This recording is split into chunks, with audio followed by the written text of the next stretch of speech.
Les dijo, acuérdate del día de reposo para santificarlo.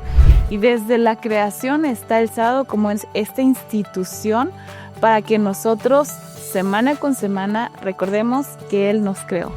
Creo que el sábado, como lo señala la lección, nos da un adelanto del reino de los cielos.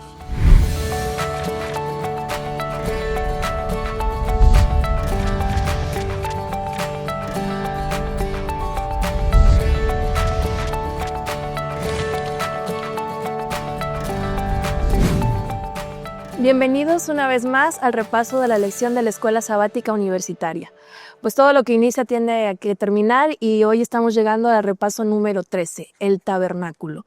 Y se me hizo una lección bastante interesante sobre el libro de Éxodo. Iniciamos con el 1 y ahora vamos a terminar con el último capítulo. Quisiera presentar a mis amigos que me acompañaron en este trimestre, en el repaso de la lección, y quiero hacerle unas preguntas, o una. ¿Con qué lección se quedan de las 13 que vimos? ¿Qué les llamó más la atención de este repaso de la lección? Bueno, mi nombre es Fernando Martínez y yo creo que en este repaso de la escuela sabática me quedo principalmente con la idea de que el Éxodo no trata solamente de Moisés o del pueblo de Israel, sino de la paciencia que Dios tuvo en cada momento en el que el pueblo tuvo dudas.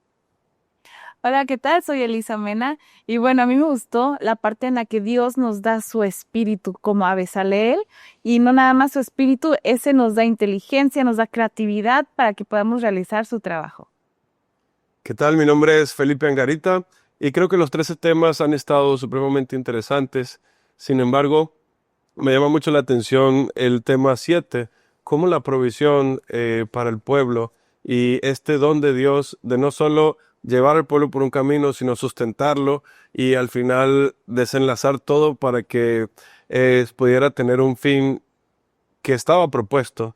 Me llamó mucho la atención. Gracias. Bueno, yo soy Gabriela Domínguez y en este momento vamos a hacer el último repaso de la lección.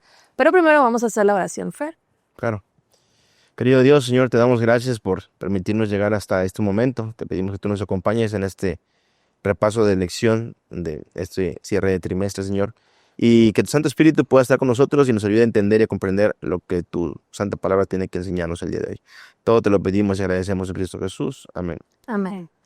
Bueno, hemos visto cómo Moisés, elegido por Dios, fue ante Faraón y empezó la lucha para poder sacar el pueblo hebreo de Egipto. Luego vimos todos los problemas que pasaron, las plagas. Después vimos cómo el pueblo, o sea, desde ahí ya estaba viendo el poder de Dios. Luego el pueblo salió, por fin lo dejan ir y está en el desierto, está enfrente al mar. Cuando estudiamos la lección del mar, que se abrió en dos. Ellos mismos pasaron por ahí y luego cruzaron y vieron cómo el ejército de los egipcios cayó ahí en el mar. Se eliminaron los que los venían persiguiendo. Después de esto vemos los problemas que el agua, la comida, que otra vez la idolatría. Hasta este momento ya estamos llegando al fin de Éxodo. ¿Y qué es lo que nos falta? Es como Dios se establece con su pueblo, hace un mayor contacto poco a poco. Primero en el monte Sinaí con Moisés y luego fue a la tienda con Moisés y cada vez se iba acercando hasta que les dijo que le hicieran ¿un qué? Un tabernáculo.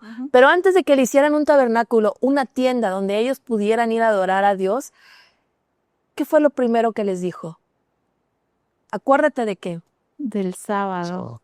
Les dijo acuérdate, no les dijo, oigan, ahora vamos a guardar un día. Les dijo acuérdate del día de reposo para santificarlo. Y esto era porque ellos iban a empezar una magna construcción, iban a tener un gran trabajo que era el del tabernáculo y primero tenían que tener ese recordatorio, el sábado. Que en él no se debería de trabajar porque ahí mismo dice, podrían morir. Pero el sábado, ¿qué nos recuerda? A ver, me gustaría que ustedes participaran.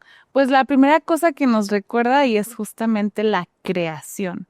Porque si recordamos, Dios hizo el mundo, ¿no? En 6 días y el 7º día descansó. Y desde la creación está el sábado como esta institución para que nosotros, semana con semana, recordemos que Él nos creó. La creación y también la redención, ¿no? Así es, porque el sábado igual nos señala al Mesías que iba, bueno, en ese entonces al Mesías que iba a venir. Creo que el sábado, como lo señala la lección, nos da un adelanto del reino de los cielos. Como muchas cosas, ¿verdad? Pero el sábado es supremamente especial porque es un tiempo protegido en el que nosotros nos dedicamos a actividades totalmente distintas y que son actividades cristocéntricas. Y esto nos permite, el sábado nos permite contemplar totalmente el carácter de Dios en nuestro reposo, porque nos dejamos de distraer de las otras funciones y nos centramos en la comunión con Dios. Así es, Ifer. Me parece también muy interesante de que sabemos que Dios es omnipresente. Y muchas veces escuchamos a personas decir que no necesito ir a la iglesia para buscar a Dios. Yo sé que yo estoy bien con Él, yo oro, yo hago mi comunión, mi devoción con Dios. Pero aquí vemos la importancia y la relevancia que tiene un espacio físico en donde yo tenga un encuentro íntimo con Dios. Y es justamente el tabernáculo, que era una representación de lo que es el tabernáculo en el cielo, ¿no? Que justamente lo menciona la escuela sabática, que era como la sombra, ¿no? Lo menciona así, una maqueta de lo que es en el cielo, que también tiene su función específica, que es para llevar toda la parte de la representación de todo lo que estamos viviendo justamente ahorita, ¿no? Pero la búsqueda, o lo que podemos aterrizarlo, algo para nosotros en el día a día, es que tenemos que ir a la iglesia, buscar a Dios en el lugar físico, congregarnos. Todos los días, claro, pero también el sábado. especialmente en sábado, ¿no? Y este recordatorio lo hizo Moisés porque ellos iban a trabajar, iban a empezar a trabajar y el sábado, o sea, el viernes a la puesta del sol, ya no debería de estar costurando nadie, ya no debería de estar nadie martillando, amoldando, nada. Era de guardar todo porque iban a reposar el santo sábado. Algo curioso es que ni siquiera algo tan santo como la construcción del santuario podía realizarse en sábado. Y lo comentábamos también, ¿no? Que muchas veces justificamos hacer cosas buenas, Es para Dios. que es para Dios, pero lo hacemos en sábado. Entonces, ¿hasta qué punto podemos actuar haciendo cosas que, aunque sean para Dios, son en sábado y que representan también trabajo? Incluso cuando se trata de edificar el templo de Dios, que es el templo de Dios, podríamos pensar y decir, pues se puede hacer el sábado porque es para Voy Dios. a viajar porque voy a predicar. Pues no lo sé. En En el caso, me pienso, por ejemplo, cuando Jesús habló de que perdió a su asno, ¿no? Que se fue al pozo y que tuvo que ir a sacarlo, ¿no? Cosas de extrema urgencia, ¿no? Pero ¿hasta qué punto podemos jugar ahí? Y algo interesante es que dice, en Éxodo 31, dice, guardarán pues el sábado los hijos de Israel por pacto perpetuo. Es una señal perpetua entre Dios y el pueblo y es para recordar el pacto de que somos hijos de Él. Entonces también es una señal el sábado. Sí, lo mismo que dijiste al inicio, la creación nos dice, somos creados por Él. Y luego Él descansó el séptimo día. Bueno, esto era una preparación para poder armar el santuario. Más adelante vamos a platicar todas las ofrendas que hizo el pueblo de Israel, los hebreos, para empezar a armar el santuario, cómo de corazón ellos dieron sus ofrendas. Pero antes vamos a preguntarle a las personas que nos escuchan, al Vox Populi, la siguiente pregunta. Y si tú quieres contestar, deseamos leerte en los comentarios, puedes escribir. La pregunta es, ¿Dios aún actúa en la historia como en el Éxodo? Yo creo que sí, porque si nosotros le buscamos, Él aún está dispuesto para ayudarnos. Sí, creo que todavía sucede eso, porque todavía hay personas que tienen una relación con Dios y que Dios dirige en este momento, en el día de hoy. Sí, creo que Dios sigue manifestándose de muchas maneras, creo que sigue haciendo varios milagros. Quizá nosotros podemos ver grandes milagros en el Éxodo, como que ha abierto el Mar Rojo, que hizo descender maná del cielo, y creo que sí, Dios sigue haciendo muchos milagros en nuestras vidas. Es simplemente que nosotros queramos verlo, que nosotros queramos dedicarle y probar a Dios. Nosotros probémoslo, que tengamos esa fe y Dios se va a manifestar. Yo creo que ya Dios no interviene de esa forma, porque pues si interviniera así en estos días pues sería algo muy catastrófico, pero pues los tiempos cambian y Dios también supongo que se adapta a cómo responder en estos días. Muchas gracias por la respuesta de los jóvenes y también me encantaría leerlos en los comentarios. Pero bueno, vamos a continuar con la lección. Estamos viendo la preparación para poder construir el santuario. Y pues necesitamos materiales. Sí. Es lo que decía Moisés. ¿De dónde voy a sacar materiales? Y a mí me llama la atención que cuando ya se junta todos los materiales que juntaron, la cantidad de peso que venían cargando desde Egipto, ¿no? Pero bueno, ¿qué fue? ¿Era algo obligado o fue algo de corazón? Fue algo totalmente de corazón. No creo que es el primer gesto que veo en el que todo el pueblo se une de manera unánime a darlo de buena gana, ¿no? De corazón y de buena gana. Creo que es un momento en el que podemos ver una unión positiva, al contrario de todas las que hemos oído siempre, ¿no? Que el pueblo se rebeló, el pueblo le reclamó a Moisés. Entonces yo creo que es algo que tenemos que hacer énfasis en que el pueblo estaba agradecido realmente, conocía ya, para este momento conocía ya de la importancia y la relevancia que era tener a Dios con ellos, y entonces se comienzan a desprender de todo esto que venían cargando, porque al final eran cosas súper valiosas y las dieron en exceso, ¿no? Sí, no eran baratijas, era oro, eran piedras preciosas, eran telas. Tener color en tu ropa era de mucha riqueza, ¿no? Hablaba de que tenías riqueza, como la batita de José. Claro. Los demás tenían sus batas amarillas, pero José la tenía de colores. De aquí estamos hablando telas azules, rojas, porque todo el tabernáculo me da por pensar que el color favorito de Dios es el azul, El azul. el cielo azul, y casi todo era azul y El dorado. rojo, el también Bueno, el otros. favorito. Pero ellos, aquí comenta la lección, imagínense, casi 1 tonelada de oro. Sí. Y luego tenemos casi 4 toneladas de plata. Ahí venían cargando estos. Y luego 2.5 toneladas de bronce, sin contar las piedras preciosas y todo lo que hicieron. Con eso empezaron la construcción. Pero no se puede empezar una construcción sin ¿qué? Sin los planos. Y sin mano de obra. Y sí, Sin mano de obra. ¿Y quién dio los planos? Los planos Dios de Dios. mismo. Aquí Dios mismo se lo dio a... a Moisés en Éxodo 25:8 dice, después me harán un santuario para que yo habite entre ustedes. Yo creo que la emoción era esa, de que antes era Dios con Moisés, ¿no?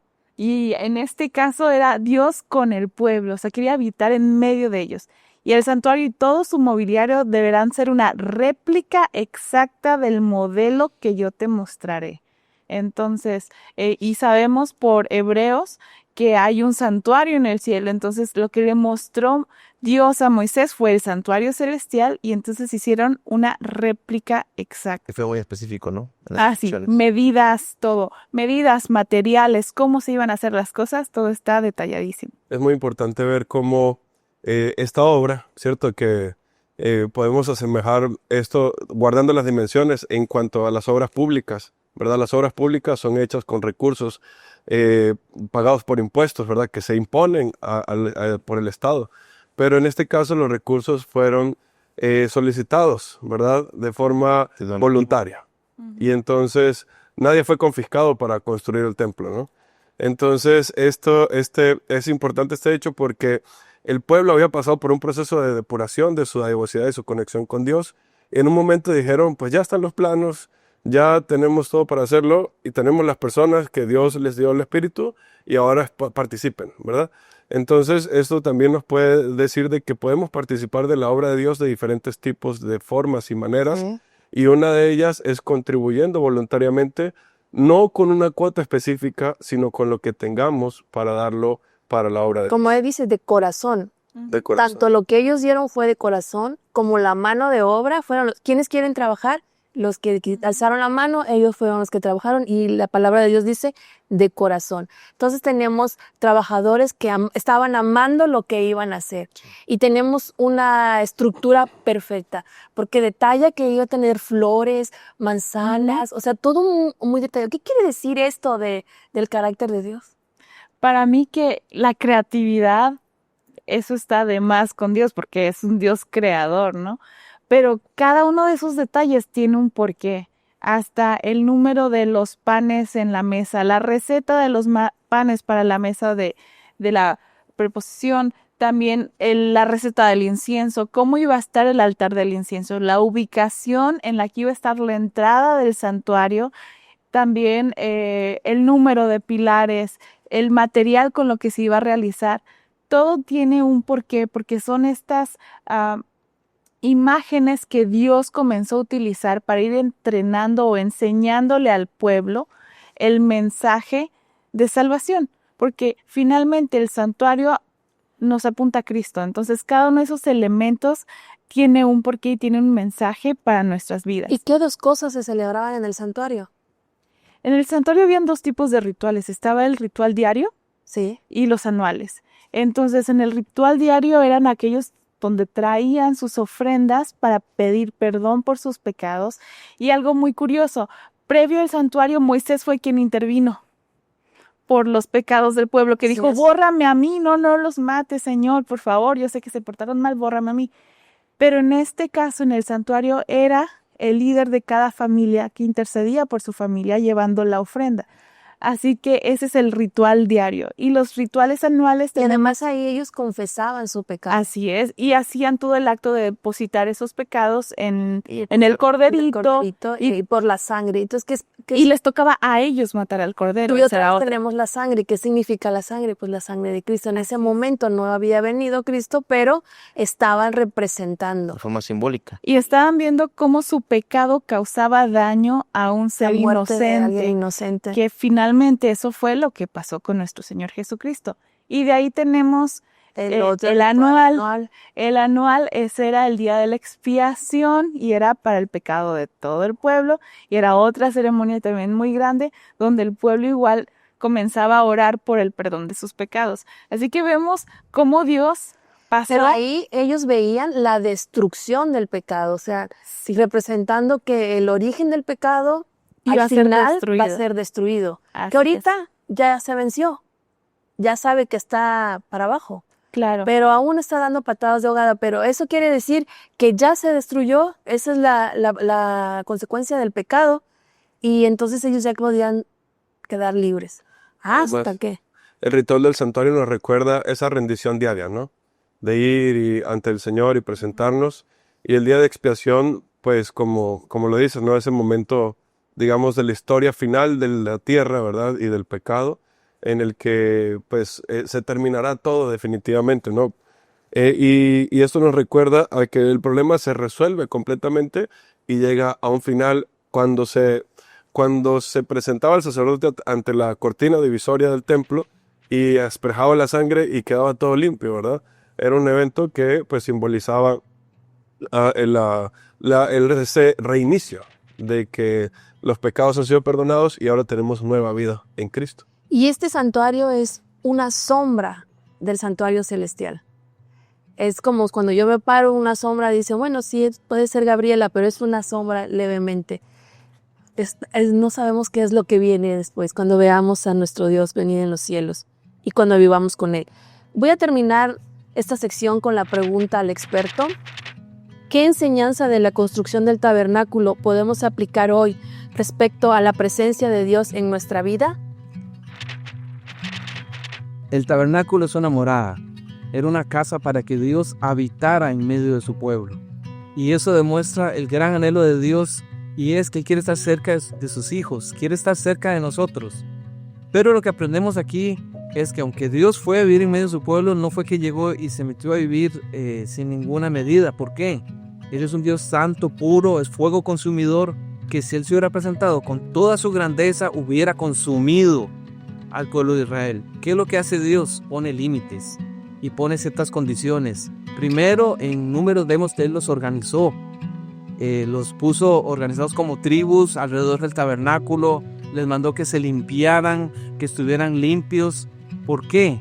Porque Dios desea vivir en un pueblo que esté organizado. Usted nos recuerda que nosotros si queremos que Dios muere con nosotros, muere en nuestros hogares, en nuestras casas, nosotros debemos ser personas limpias, organizadas. Además, Levítico nos recuerda otros detalles. Dios dio ciertas leyes acerca de los sacrificios. O sea, Dios quiere que nuestras ofrendas sean puras. Dio leyes acerca de la comida. Y el hecho de que Dios viva con nosotros implica que también afecta inclusive lo que comemos. Dio leyes acerca de pureza ritual, la limpieza, la higiene. Dio leyes acerca de las fiestas judías, o sea, el uso del tiempo. Lo que nos recuerda que el hecho de que Dios more en medio de su pueblo implica que para que Dios lo pueda hacer, nosotros también tenemos que ser santos, como dice el Levítico 19, sed santos porque yo soy santo. Dios desea vivir con nosotros, tenemos que ser santos, y entonces Dios va a poder estar en nuestro medio. Muy interesante la respuesta de nuestro experto. Ahora vamos a continuar con la lección. Ya estamos a punto de terminar el libro de Éxodo. Es bastante interesante. Hemos visto cómo el pueblo se preparó para construir el tabernáculo. ¿Construyó el tabernáculo? No lo construyó. Preparó todo para la construcción. Y me llama la atención de que fue casi al año que ellos salieron de Egipto. Viene siendo el primer día del primer mes. ¿Se acuerdan que la celebración de la fiesta de los panes es el primer mes? 14º día, bueno, por eso es casi al año. Y viene esta gran inauguración. Todo lo que habían hecho, todas las costuras de la carpa, de las cortinas, todos los pilares y todo, en ese momento Moisés empezó a dirigir la construcción. Y a mí me gusta porque empieza del centro, no de afuera hacia adentro. Empezó desde el centro del lugar santísimo, luego puso la mesa, los candelabros, y así fue llenando todos los instrumentos y todos los muebles que deberían de ir en su lugar, parte por parte. Y hace rato nos olvidamos también de alguien importante, de los sacerdotes. También a ellos los ajuareó. La vestidura de los sacerdotes es muy interesante porque dice hasta de la ropa interior que iban a usar. Sí. O sea, todo a detalle. Y cabe señalar que pues la ropa de antes no es como la ropa de ahora, porque ahorita podemos comprar ropa incluso a mayoreo y no pasa nada, pero antes todo era hecho a mano, todo era hebrado, tejido a mano. Así que entre más ropa tenía alguien, pues más estatus porque le alcanzaba para más. Entonces los sacerdotes tenían que irse cubriendo todo el cuerpo y finalmente el sumo sacerdote con el pectoral, con este efod que era de colores igual, bien bonito, tejido y con su mitra y tenía la corona que decía santidad a Jehová, todo, cada elemento puesto ahí por un propósito y con un significado. Sí, y cuando ellos ya estaban listos, porque también tuvieron que purificarse, es bañarlos, ya estaban todos listos, primero el sacerdote principal que era Aarón, luego sus hijos, ya habían puesto ya todo lo que es el atrio, lo habían cerrado, todo el pueblo estaba atento para ver qué pasaba.